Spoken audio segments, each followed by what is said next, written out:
KTV Originals।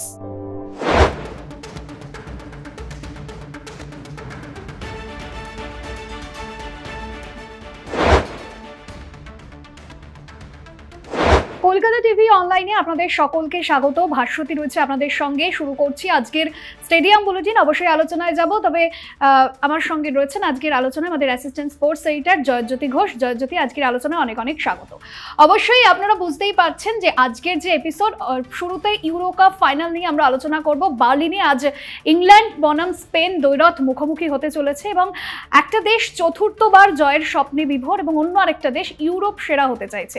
শ্রেষ্ঠত্বের মুকুট কার মাথায় উঠবে অবশ্যই সেটা সময়ের অপেক্ষা, এবং তার জন্য আমরা খেলার দিকে নজর রাখবো। তবে শুরুতেই জয়জ্যোতি, যে বিষয় তোমার কাছে জানতে চাইবো, স্পেন বনাম ইংল্যান্ড, এবং এই মুহূর্তে বার্লিনের ঠিক কি ছবি ধরা পড়ছে?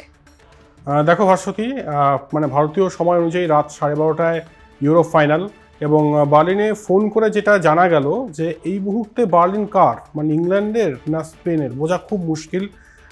ইংল্যান্ড চাইছে অবশ্যই 1966-এর পর কোনো একটা মেজর টুর্নামেন্টে জেতার লক্ষ্যে তারা ঝাঁপাবে, এবং ইংল্যান্ড প্রচুর ফ্যান্সরা যেন ভ্যাকেশন মুডে রয়েছে। তারা প্রচুর ফ্যান্সরা গতকাল রাতেও জার্মানিতে এসছে এবং বার্লিনে তারা উৎসব যেন শুরু করে দিয়েছে। একই কিন্তু চিত্র ধরা পড়ছে স্পেনের সমর্থকদের মধ্যেও। তারা বিভিন্ন জায়গায় গান গাইছে, মশাল জ্বালাচ্ছে, তাদের যা ফুটবল স্লোগান সেই স্লোগানগুলো দিচ্ছে বার্লিনের রাস্তায়। এক কথায় বলা এখন খুব মুশকিল যে এই বার্লিন কার, মানে আজকের রাতে যখন ম্যাচ হবে তখন বোঝা যাবে যে বার্লিন আলটিমেটলি কার, শেষ হাসি কে হাসবে। তবে যদি প্রস্তুতির দিক থেকে বলা যায় তাহলে ইংল্যান্ডও তৈরি, স্পেনও তৈরি। যদি আমরা দেখি যে দুই দলের শক্তির যদি বিচার করি তাহলে ইংল্যান্ডদের থেকে কিন্তু বেশি শক্তিশালী স্পেনকে কোথাও মনে হচ্ছে, কারণ ইন্ডিভিজুয়ালি হোক বা কালেকটিভলি হোক স্পেন টিম গেম এবং তাদের যা পেস সেই দিক থেকে কিন্তু কোথাও যেন ছাড়িয়ে দিচ্ছে এক্ষেত্রে ইংল্যান্ডকে। এবং একই সঙ্গে এটাও বলবো যে আমাদের অলরেডি এক্সক্লুসিভ ইন্টারভিউ দিয়েছেন কিথ হ্যাকেট, সর্বকালের সেরা ফিফা রেফারি, অনেকবার ইউরো কাপের ম্যাচ অফিসিয়েট করেছেন তিনি পরিষ্কার বলছেন যে এই ইউরো কাপে আমার কাছে ফেভারিট স্পেন। তিনি কিন্তু ইংলিশ ফিফা রেফারি, তার সত্ত্বেও তিনি স্পেনকে এগিয়ে রাখছেন। তার একটাই কারণ যে লামিনে ইয়ামাল, এই যে বিস্ময় বালক, তিনি একদম ইউরো কাপের আবিষ্কার বলা যেতে পারে। এবং যেভাবে তিনি খেলছেন, 16 বছরের এই তরুণ ফুটবলার, জাস্ট ভাবা যাচ্ছে না। তার বা পায়ের শট হোক বা মানে তিন কাঠিটা তিনি চেনেন, গোলটা তিনি চেনেন, এবং উইং দিয়ে যেভাবে আক্রমণ করছেন, মিডফিল্ড যথেষ্ট জমাট দেখা যাচ্ছে স্পেনের। তবে ইংল্যান্ডের তরফ থেকে যদি বলি, ইন্ডিভিজুয়াল ব্রিলিয়েন্স কিন্তু রয়েছে ইংল্যান্ডের। আমরা দেখেছি যে একদম শেষ মুহূর্তে ওয়াটকিন্স কীভাবে গোল করেছেন, হ্যারি কেন রয়েছেন না, সাকাকে নিয়েও কিন্তু প্রচুর আলোচনা হয়েছে। এর আগের ইউরো কাপ ফাইনালে আমরা জানি যে ইংল্যান্ডকে হারতে হয়েছে, সাকাকে অনেক রকম দোষারোপ করা হয়েছে। তবে আজকে কি কোথাও পোয়েটিক জাস্টিস হবে এই বার্লিনের এই স্টেডিয়ামে? বার্লিন পুরো সেজে উঠেছে, এবং পিকনিক মোড না ভ্যাকেশন মোড না ফেস্টিভ মোড, কী বলবো, কোন মোড বলবো জানি না। তবে দু দেশের ফুটবলাররা আত্মহারা, এবং এই মুহূর্তে যেন ফুটবল কার্নিভালে মেতে উঠেছে বার্লিন। এবং কয়েক ঘন্টা পরে স্পেন ভার্সেস ইংল্যান্ড, কোন দল জিতবে সেটা পরের ব্যাপার। তবে যদি শক্তির বিচার করা যায় তাহলে অবশ্যই স্পেন কিছুটা হলেও এগিয়ে রয়েছে। তাদের মোরাতা হোক, দানি আলমো হোক, দুর্ধর্ষ ফুটবলার ইয়ামাল যে গোলটা করছেন সেমিফাইনালে, তারপর কিন্তু একদম ফুটবল আলোচনার শিরোনামে তিনি, এবং একই সঙ্গে ইংল্যান্ডের বেলিংহাম হোক বা হ্যারি কেন বা ওয়াটকিন্স। সবথেকে বড় ব্যাপার হচ্ছে গ্যারেথ সাউথগেট, তার ট্যাকটিক্স কী হতে চলেছে, ট্যাকটিক্যাল ফাইটও কিন্তু হতে চলেছে এক্ষেত্রে ইংল্যান্ড এবং স্পেনের কোচের মধ্যে। তাই ট্যাকটিক্যাল ফাইটের দিক থেকে কি এক্ষেত্রে এগিয়ে থাকবেন না গ্যারেথ সাউথগেট? তার সম্ভবত শেষ ইউরো ফাইনাল, মানে তিনি ইংল্যান্ডের কোচ হিসেবে হয়তো শেষবার থাকবেন, এবং সেক্ষেত্রে যাওয়ার আগে অবশ্যই কিন্তু রাঙিয়ে দিতে চাইবেন, এবং কী ফরমেশনে খেলান এবং কীভাবে খেলান সেই দিকে নজর থাকবে, এবং কীভাবে স্পেন অ্যাটাককে আটকান সেই দিকটাও কিন্তু দেখতে হবে। এবং অবশ্যই অ্যাসিড টেস্ট গ্যারেথ সাউথগেটের সঙ্গে একদমই। এবং ইংল্যান্ডের কোচ গ্যারেথ সাউথগেট তিনি কিন্তু বলেছেন যে স্পেন দুর্ধর্ষ বল ধরে, এবং সেই প্রশংসাও কিন্তু তিনি করেছেন। একদমই। দেখো, অস্বীকার করা যাবে না যে এইবারে যদি তুমি ইংল্যান্ডের এই জার্নিটা দেখো ইউরো কাপে, এবং স্পেনের জার্নিটা দেখো, ইংল্যান্ডের প্রথম দিকের খেলাগুলো দেখলে মনেই হবে না যে তারা ফাইনাল যাবে বা যাওয়ার ক্ষমতা রাখে। ইংল্যান্ড ফাইনালে আলটিমেটলি গিয়েছে এবং ফাইনালে কিন্তু মানে এটা আমার পার্সোনাল মতামত যে কেউ ফেভারিট হয় না। গ্যারেথ সাউথগেট অবশ্যই বলছেন কিছুটা চাপ কমাচ্ছেন যাতে তাদের দিকে ফোকাস থেকে একটু সরে যায়। এগুলো আমরা দেখেছি যে এর আগেও বড় বড় যখন ম্যাচ হয়, বিগ ফাইনাল হয়, শোপিস ইভেন্টের ফাইনাল হয়, তখন কিন্তু কোচেরা চাপ কমানোর জন্য বলে দেন যে অপোনেন্টই ফেভারিট। এটাও একটা ট্যাকটিক্যাল বা একটা মাইন্ড গেম বলা যেতে পারে। এটা মাইন্ড গেম হোক বা যাই হোক না কেন, তিনি এতটুকু কিন্তু মিথ্যে কথা বলেননি, একদম পুরোটাই সত্যি যে তাদের বল রিসিভ করা বা তাদের যা পেস সেটা কিন্তু অনবদ্য এবং টিম গেমের দিক থেকে কোথাও যেন এগিয়ে রয়েছে স্পেন এবং অবশ্যই ইন্ডিভিজুয়াল ব্রিলিয়েন্সে অবশ্যই চমক দিতে চাইবে এবং স্পেনকে আটকে বা স্পেনকে থমকে দিয়ে ইউরো জিততে চাইবে এবার ইংল্যান্ড। একদম। এবং আজ বার্লিনের স্টেডিয়ামে রাত 12:30টায় ভারতীয় সময় অনুযায়ী যে খেলা হতে চলেছে এবং এই স্টেডিয়ামের সাথে কিন্তু একটা জার্মানির ঐতিহ্য জড়িয়ে রয়েছে, একটা ইতিহাস লুকিয়ে রয়েছে। জয়জ্যোতি, একটা বিষয় জানতে চাইবো, আজকের যে খেলা সেখানে তরুণ তুর্কিদের একটা আলাদা প্রভাব থাকতে চলেছে, একটা আলাদা বিষয় রয়েছে। কারণ ইয়ামেল, যেমনটা তুমি বলছিলে যে শনিবার তিনি 16 বছর পূর্ণ করে 17তে পা রেখেছে। ইয়ামেল কোথাও গিয়ে 66 বছর আগে পেলেন নজির কি আনতে চলেছে আজকের রাতে? দেখো, আমি এক্ষেত্রে আবারও সেই কি হ্যাকেটের কথা বলবো। তিনি বলছিলেন যে তিনি পেলেকে দেখেছেন, তিনি ম্যারাডোনাকে দেখেছেন, হ্যাকেটের কথা বলছি।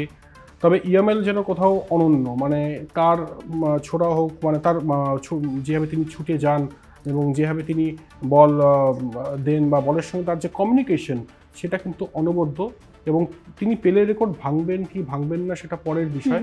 অলরেডি বিস্ময় বালক এই ইয়ামেল এবং গোটা ফুটবল বিশ্ব কিন্তু আলোচনা শুরু করে দিয়েছে এই ইয়ামেলকে নিয়ে এবং আমি নিশ্চিত যে আজকের এই ফাইনালেও তিনি কিন্তু একটা ছাপ ফেলার চেষ্টা করবেন। আর একটা খুব সুন্দর ছবি দেখছিলাম কিছুদিন আগে সোশ্যাল মিডিয়াতে যে লায়নেল মেসির কোলে ইয়ামেল এবং এত সিগনিফিক্যান্ট একটা ছবি। দেখো, আজকে রাতে তুমি যেমনটা বললে বার্লিনে ফাইনাল, তার কয়েক ঘন্টা পর কিন্তু হার্ড রক স্টেডিয়ামে আর্জেন্টিনা ফাইনাল খেলবে কোপা আমেরিকা। সেখানে লায়নেল মেসি হয়তো শেষবারের মতো কোপা আমেরিকায় নামতে চলেছেন।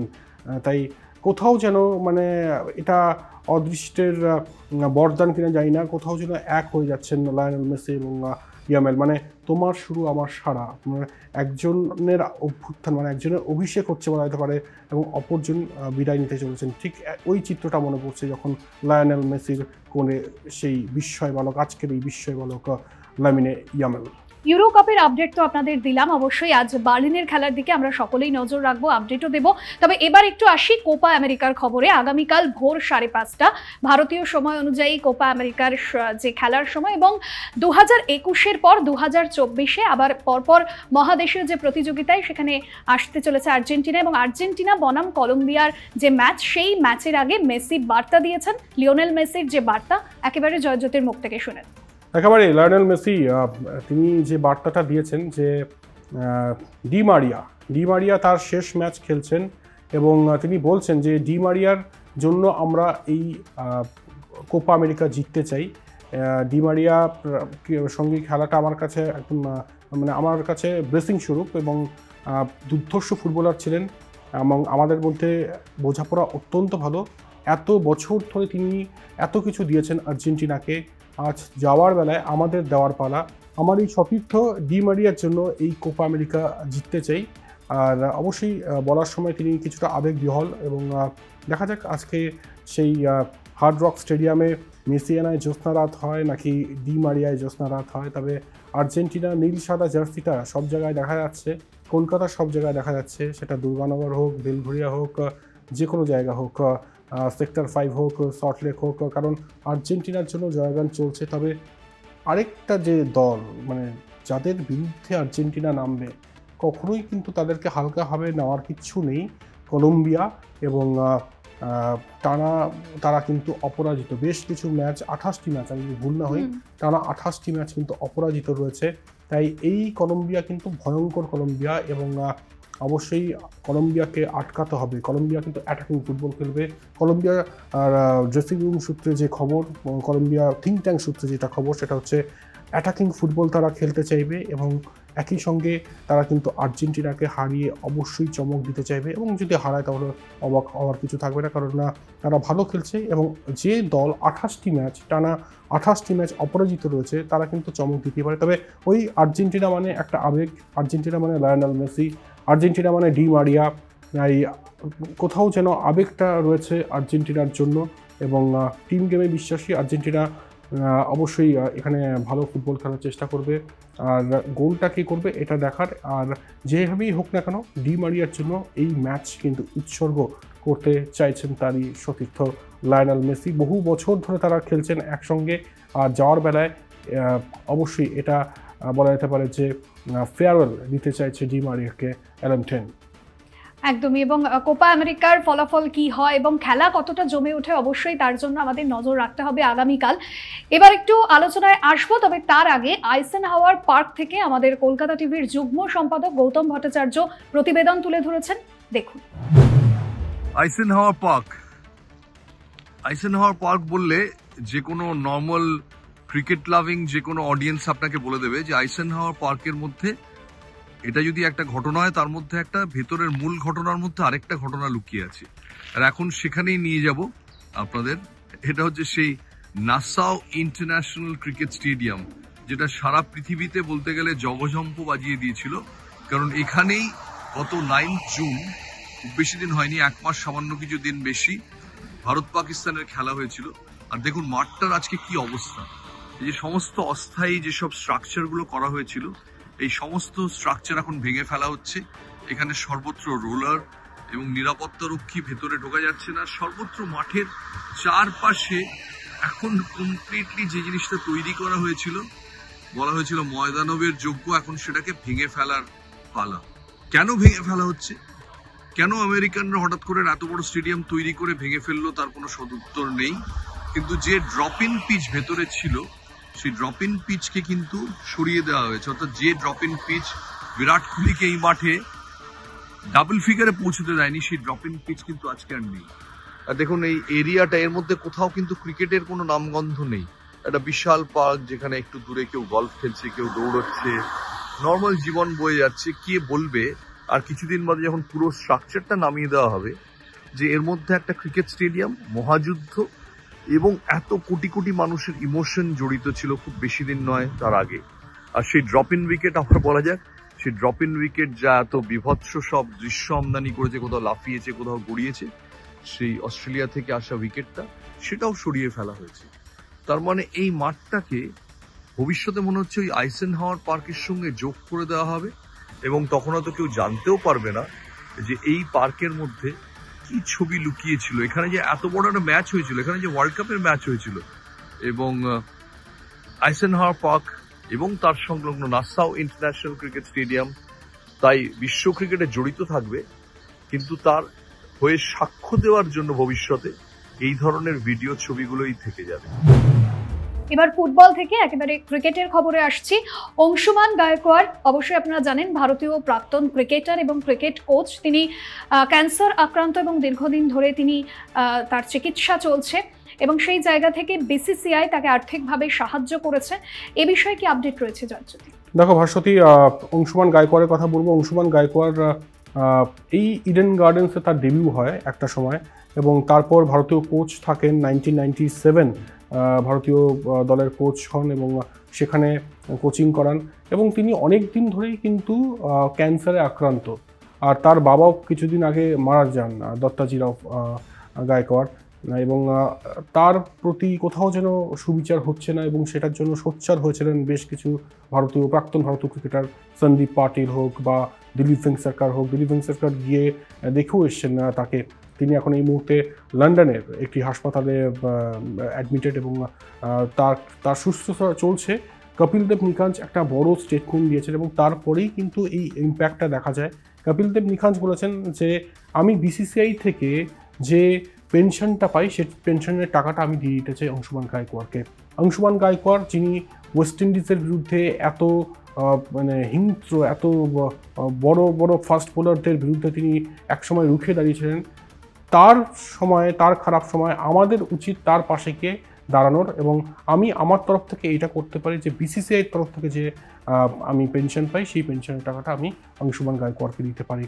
এই জেনারেশনে এত এখনকার ক্রিকেটাররা, বিরাট কোহলি, রোহিত শর্মা এত টাকা রোজগার করছেন, সেই সময় হয়তো প্যাশন হৃদয়ের দিয়ে ক্রিকেটটা খেলা হতো, এত টাকা রোজগার হতো না, তাই হয়তো সবার আর্থিক অবস্থাও সেরকম নয়, তাই বিসিসিআইয়ের কাছে আবেদন করেছিলেন কপিল দেব নিখাঞ্জ এবং বিসিসিআই কিন্তু সাড়া দিয়েছে। অবশেষে 1 কোটি টাকা কিন্তু দেওয়া হচ্ছে অংশুমান গায়কোয়াড়ের পরিবারকে, এবং যাতে তার ট্রিটমেন্টটা স্মুথলি হয়, কারণ এই বিপুল অঙ্কের টাকা তারা সামাল দিতে পারছে না। এবং অংশুমান গায়কোয়াড়ের পরিবারের সঙ্গে জয় শাহ অবশেষে কিন্তু যোগাযোগ করেন অংশুমান গায়কোয়াড়ের পরিবারের সঙ্গে, এবং যেটা বলছিলাম যে প্রাক্তন ভারতীয় ক্রিকেটাররা যখন পাশে দাঁড়ান, আর্থিক সাহায্য দেওয়ার কথা বলেন, সেই তারপর বিশেষ করে কপিল দেব নিখাঞ্জের এই স্টেটমেন্টের পর কিন্তু বিসিসিআইয়ের তরফ থেকে 1 কোটি টাকা দেওয়া হয়। এবং আমরা আশা রাখবো এটাই যে দ্রুত আরোগ্য লাভ করবেন প্রাক্তন ভারতীয় ক্রিকেটার এবং কোচ অংশুমান গায়কোয়াড়। আর বিসিসিআই যে তার পাশে দাঁড়িয়েছে, এটা অবশ্যই একটা পজিটিভ দিক। একদমই, এবং পরিবারের পাশে দাঁড়ানো হয়েছে এবং অবশ্যই আমরাও তার আরোগ্য কামনা করি। এবার একটু হ্যান্সি ক্রোনিয়ার কথায় আসি। দক্ষিণ আফ্রিকার প্রাক্তন অধিনায়ক তিনি, এবং 2002 সালে বিমান দুর্ঘটনায় মৃত্যু হয় তার, এবং সেই সময় 2002-এর ঠিক সেই সময় ম্যাচ ফিক্সিংয়ের অভিযোগে তিনি অভিযুক্ত হন, এবং তার মৃত্যু হওয়ার এতগুলো বছর কেটে গিয়েছে, তবুও বিতর্ক কোনোভাবেই তার পিছু ছাড়ছে না। এ বিষয় নিয়ে কি বলবে জয়জ্যোতি? দেখো, হ্যান্সি ক্রোনিয়া যদি বলি তাহলে দক্ষিণ আফ্রিকার অন্যতম সফল অধিনায়ক। আমি ফ্যান ছিলাম এক সময় হ্যান্সি ক্রোনিয়ার, কিন্তু তার ক্রিকেটিং ক্যারিয়ারটা যে এভাবে শেষ হবে কেউ জানতো না। 2000 সালে ম্যাচ ফিক্সিংয়ে অভিযুক্ত হয়, এবং 2002 সালে হঠাৎ করে তিনি বিমান দুর্ঘটনায় মারা যান, এবং তার 22 বছর পরও কিন্তু তাকে বিতর্ক তাড়া করে বেড়াচ্ছে। এবং যেটা দিল্লি আদালত সূত্রে বা দিল্লি পুলিশ সূত্রে যেটা খবর, যে একটা ম্যাচ হয়েছিল 2000 সালে, 5th ওয়ানডে নাগপুরে হয়েছিল ভারত বনাম দক্ষিণ আফ্রিকা। সেইখানে নাকি হ্যান্সি ক্রোনিয়া নির্ধারণ করে দিয়েছিলেন কত রান হবে, হার্শেল গিবস কত রান করবেন, আরেকজনকে বলা হয়েছিল যে 50 রানের বেশি দিতে হবে 10 ওভারে। তো এগুলো হ্যান্সি ক্রোনিয়া করছেন, এবং সেটার নাকি প্রমাণও রয়েছে। সেটা এত বছর পর কিন্তু বের হলো। তাই এটাই বলার যে ক্রিকেটকে অনেক কিছু দিয়েছেন হ্যান্সি ক্রোনিয়া, তবে এরকমভাবে একদম শেষ পর্যায়ে ক্রিকেটের মানে কেরিয়ারের যে ম্যাচ ফিক্সিংয়ে যুক্ত হবেন সেটা আশা করা যায়নি। এবং তার মৃত্যু হয়ে গিয়েছে, 22 বছর কেটে গিয়েছে, তারপরেও কিন্তু হ্যান্সি ক্রোনিয়া নিয়ে বিতর্ক থামছে না, এবং আজও কিন্তু সেই বিতর্কটা হঠাৎ করেই খুলে গিয়েছে। এবং বলা হচ্ছে যে নাগপুরের সেই ম্যাচ যেখানে হার্শেল গিবস কত রান করবেন সেটাও ডিসাইড করেছিলেন হ্যান্সি ক্রোনিয়া, দক্ষিণ আফ্রিকার কত স্কোর হবে সেটাও ডিসাইড করেছিলেন, ডিসাইড করেছিলেন হ্যান্সি ক্রোনিয়া। এবং একই সঙ্গে আরেকজন বোলারের কথা বলা হয়, তাকে বলা হয়েছিল 10 ওভারে 50 রানের বেশি দিতে হবে, যদিও এটা খবর যে তারা নাকি সেই নির্দেশ পালন করেননি, এবং তারপরের ম্যাচেও তিনি কিন্তু ফিক্স করার চেষ্টা করেন না। তাই এটা ভীষণ ভীষণ হতাশাজনক, এবং এই বিষয়ে আর কিছু বলারই নেই হ্যান্সি ক্রোনিয়া সম্পর্কে। একদমই, এবং হ্যান্সি ক্রোনিয়া যেমনটা জয়জ্যোতি বলছিল যে 22 বছর কেটে যাওয়ার পরেও কোনোভাবেই বিতর্ক তার পিছু ছাড়ছে না। অবশ্যই এই সংক্রান্ত অন্যান্য সমস্ত খবর যেরকম আপনাদের জানাচ্ছিলাম, তবে একদম স্টেডিয়াম বুলেটিনের শেষ ল্যাপে এবং প্রত্যেকটা এপিসোডের শেষে যেমনটা আমরা বলে থাকি this day that year, Joyjyoti this day that ইয়ারে আজকে যে দিনটার কথা বলবো, মানে 2019 সালে যারা ওয়ার্ল্ড কাপ ফাইনাল দেখেছেন তারা সেই ফাইনাল জীবনে ভুলবেন না, কারণ এখনও পর্যন্ত ক্রিকেট হিস্ট্রিতে যতগুলো ফাইনাল হয়েছে এই ফাইনালটা কিন্তু best. England versus New Zealand match tie হয়, এবং এমন জায়গায় পৌঁছে যায় যে টাইয়ের পর সব প্রচেষ্টাতেই টাই আসে, এবং অবশেষে ম্যাচটা গিফট করা হয় ইংল্যান্ডকে। কী হিসেবে গিফট করা হয়, যেহেতু চারের সংখ্যা যেহেতু ইংল্যান্ড দল বেশি ছিল, সেক্ষেত্রে ইংল্যান্ডকে ওয়ার্ল্ড কাপ দেওয়া হয়। তখন বিতর্ক হয় এটা নিয়ে যে এটা কী ধরনের আইসিসি রুল, তবে কিছু করার নেই। নিউজিল্যান্ডের কেইন উইলিয়ামসনদের জন্য সেদিন সত্যিই খারাপ লাগছিল, তবে যেটা রুল বলছিল যে ইংল্যান্ড ওয়ার্ল্ড কাপ চ্যাম্পিয়ন প্রথমবারের জন্য। তবে বিতর্ক যেন ইংল্যান্ডেরও পিছু ছাড়ছে না আজও এই ওয়ার্ল্ড কাপ জয়কে কেন্দ্র করে। অনেকেই মানতে পারছে না যে কী করে এই নিরিখে এই বিচারে একটি দলকে বিশ্বকাপ ট্রফি দিয়ে দেওয়া হলো। এর ক্ষেত্রে যদি দুটি দলকে জয়েন্ট উইনার করা হতো তাহলে হয়তো আরও বেটার হতো। তো আজকের দিনটা এই জন্যই বিখ্যাত যে 2019 বিশ্বকাপ ফাইনাল আজকের দিনে হয়েছিল, সেই ইংল্যান্ড ভার্সেস নিউজিল্যান্ড। যারা দেখেননি, যারা কোনো কারণে মিস করে গিয়েছেন, আমি এই বিশ্বকাপ ফাইনালে মনে পড়ছে দিল্লিতে একটি রেডিও চ্যানেল হয়ে কমেন্ট্রি করছিলাম, এবং তখন পরিষ্কার কিন্তু মনে পড়ছিল যে ইংল্যান্ড ক্রিকেটাররা, প্রাক্তন ক্রিকেটাররা কী বলছিলেন এবং তারা কতটা মর্মাহত হয়ে পড়েছিলেন। তাই সেই দিনটা আজকেই হয়েছিল 2019 সালে। আর যারা দেখেনি তারা একবার ইউটিউবে দেখে নেন ম্যাচ। একদমই। স্টেডিয়াম বুলেটিন আজ এখানে শেষ করতে হচ্ছে। ইউরো কাপ, কোপা আমেরিকার ফাইনালের আপডেট যেরকম আপনাদের দিলাম, এবং কোন দল এগিয়ে রয়েছে, কি তার বিশ্লেষণ রয়েছে, সমস্ত বললাম আপনাদের। পাশাপাশি ক্রিকেটের নানা অজানা তথ্য আপনাদের দিলাম। অনেক ধন্যবাদ জানাবো জয়জ্যোতি আজকের এপিসোডে থাকার জন্য। অন্যদিকে আপনাদের অবশ্যই নজর রাখতে হবে আজ রাতে বার্লিনে যে খেলা রয়েছে, এবং এই খেলায় ইউরোপীয় ফুটবলের শ্রেষ্ঠত্বের তাজ কার মাথায় ওঠে তা অবশ্যই সময় বলবে। আজ এখানেই শেষ করছি স্টেডিয়াম বুলেটিন। দেখতে থাকুন Kolkata TV online, Kolkata TV, রাত দিন 7।